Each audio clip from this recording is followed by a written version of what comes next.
नमस्कार साथियों, मैं संजय नामदेव। स्वागत है आपका हमारे चैनल पर। आज हम प्री बोर्ड परीक्षा 2021-22 कक्षा 10वीं विषय हिंदी के पेपर को आपको हल करवा के दिखाएंगे। यहाँ बहुत ध्यान से समझने वाली बात यह होगी कि पूरे प्रश्न अथवा के जो हैं या सही विकल्प जितने भी वस्तुनिष्ठ प्रकार के प्रश्न हैं सभी को यहाँ पे हल करके आपको दिखाया जा रहा है, जिन्हें आपको बहुत ध्यान से लिखना है, देखना है, समझना है। तो प्री बोर्ड परीक्षा का जो पेपर है 21-22 का कक्षा 10वीं विषय हिंदी, 3 घंटे का समय है, 80 पूर्णांक है। यहाँ पर सभी प्रश्नों को हल करना अनिवार्य है। 1 से 5 तक वस्तुनिष्ठ प्रश्न हैं, 6 से 15 तक 2 अंक के हैं, 16 से 19 तक 3 अंक के हैं और 20 से 23 तक 4 अंक के प्रश्न हैं। तो सही विकल्प का चयन कीजिए। यदि यहाँ हम बात करें सही विकल्प का चयन कीजिए वाले प्रश्नों की, तो पहला प्रश्न है भक्ति काल की समय सीमा, तो वो है संवत 1375 से संवत 1700। रामचरितमानस की भाषा अवधि, क्रोध रस का स्थायी भाव जो है वो है क्रोध। ये आगे बढ़े हम तो नेताजी की मूर्ति लगवाई गई थी। नेताजी की जो मूर्ति लगवाई गई थी वो नगर पालिका द्वारा लगवाई गई थी। चिकित्सालय का समास विग्रह कीजिए, तो चिकित्सा का आलय ब वाला उत्तर जाएगा। सांप निकलने पर डरकर भागे भोलेनाथ, आकर छिपे मैया के आंचल में। अब हम देखें यदि रिक्त स्थान की पूर्ति कीजिए की बात करें। विदा के समय माँ को अपनी बेटी अंतिम पूंजी प्रतीत हो रही है। काव्य की शोभा बढ़ाने वाले जो धर्म उसको क्या कहेंगे, तो उसे कहेंगे अलंकार।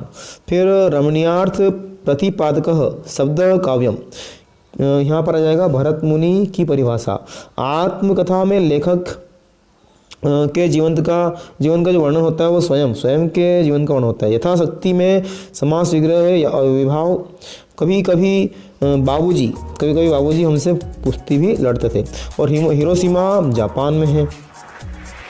आगे बढ़े यदि हम तो सही जोड़ी की बात करेंगे आपसे। सही जोड़ी अखंड और बखंड। छाया मत छूना आ जाएगा च वाला ऑप्शन इसका। गिरिजा कुमार माथुर। फिर पृथ्वी राज रासो, इसका सामने वाले उत्तर जाएगा महाकाव्य। एक कहानी यह भी, मन्नू भंडारी क वाला।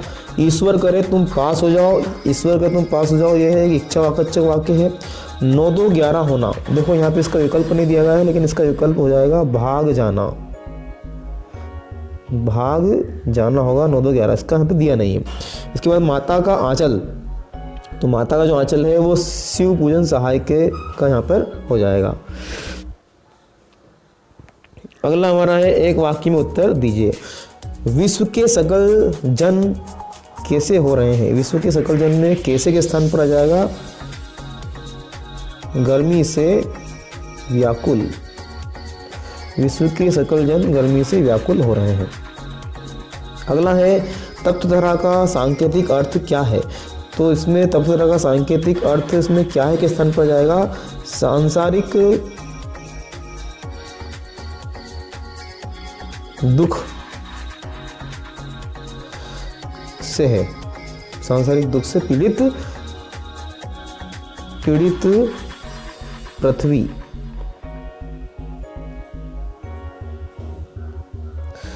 अगला है वर्ण मात्रा यति आदि से नियोजित शब्द रचना को क्या कहते हैं, तो इसमें वर्ण इसको कहते हैं छंद। यहाँ क्या के स्थान पर जाएगा छंद। फिर चौपाई छंद में कुल कितनी मात्राएं होती है, तो चौपाई छंद की प्रत्येक चरण में 16 मात्राएं होती है। 16 मात्राएं होती है। अगला है नेताजी की मूर्ति कितनी ऊंची थी, तो नेताजी की जो मूर्ति है वो लगभग 2 फुट ऊंची थी। 2 फुट ऊंची लगभग। अगला है उपासना करने वाला क्या कहलाता है, तो उपासना करने वाला कहलाता है उपासक।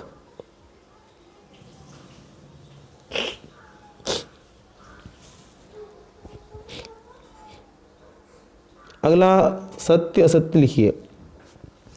राजा का धर्म है कि प्रजा को ना सताए, सत्य है। खंड काव्य मुक्त काव्य का एक भेद है, यह असत्य है। कहानी उपन्यास की अपेक्षा छोटी होती है, सत्य है। प्राचीन भारत में स्त्री अत्यंत विशुद्ध थी, सत्य है। सिद्धार्थ स्वस्थ है विधिवाचक वाक्य है, सत्य है। और तारकेश्वर नाथ ही भोलेनाथ थे, ये भी सत्य है। इसके बाद में यहाँ पर आपको 2 अंक के प्रश्न दिखाई देंगे। 2 अंक के प्रश्न का पहला प्रश्न है, छायावाद की विशेषता लिखिए। प्रश्न क्रमांक हमारा 6 होगा ये। छायावाद की 2 विशेषताएं निम्न है, आत्मव्यक्ति और नारी सौंदर्य और प्रेम चित्रण।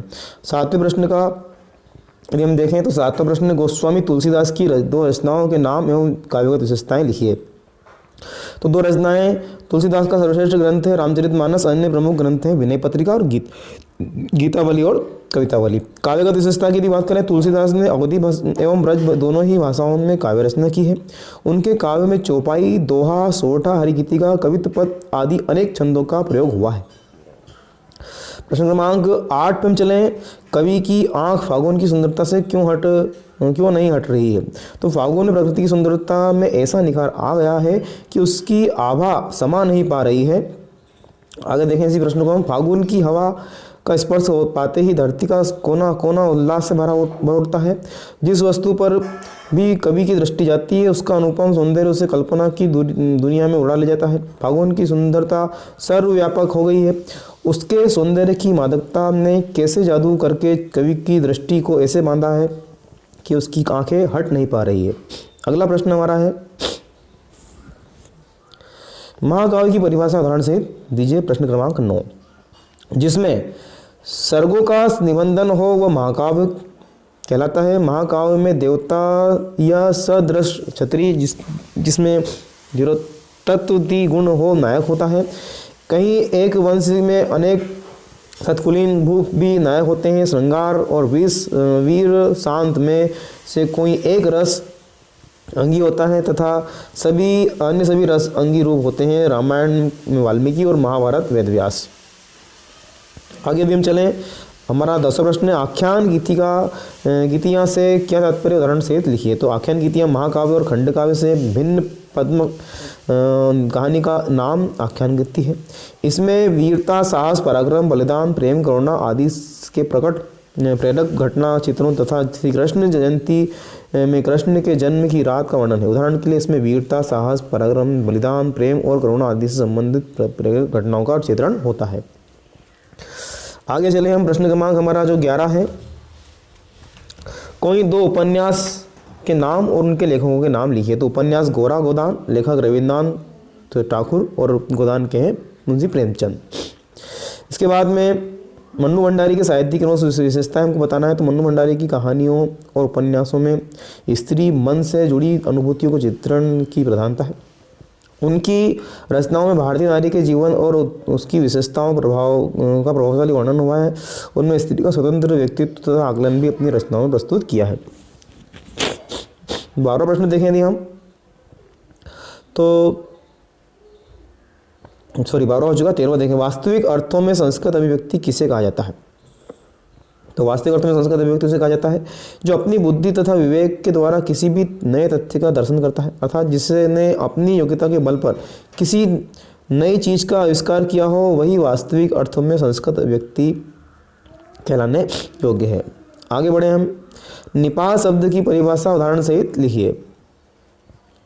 किसी भी बात पर अतिरिक्त भार देने के लिए जिन शब्दों का प्रयोग किया जाता है उसे निपात कहते हैं, जैसे तक, मत आदि।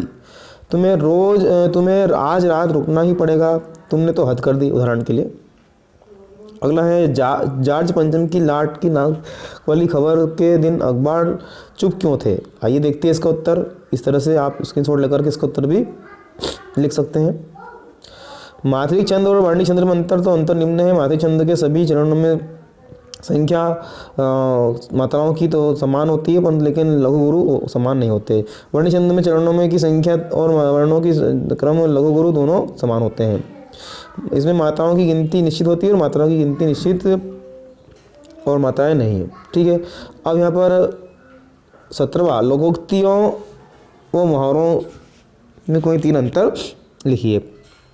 तो मुहावरे लोकोक्ति में अंतर आप देख पा रहे हैं, इस तरह से आप इनके अंतर लिख पाएंगे।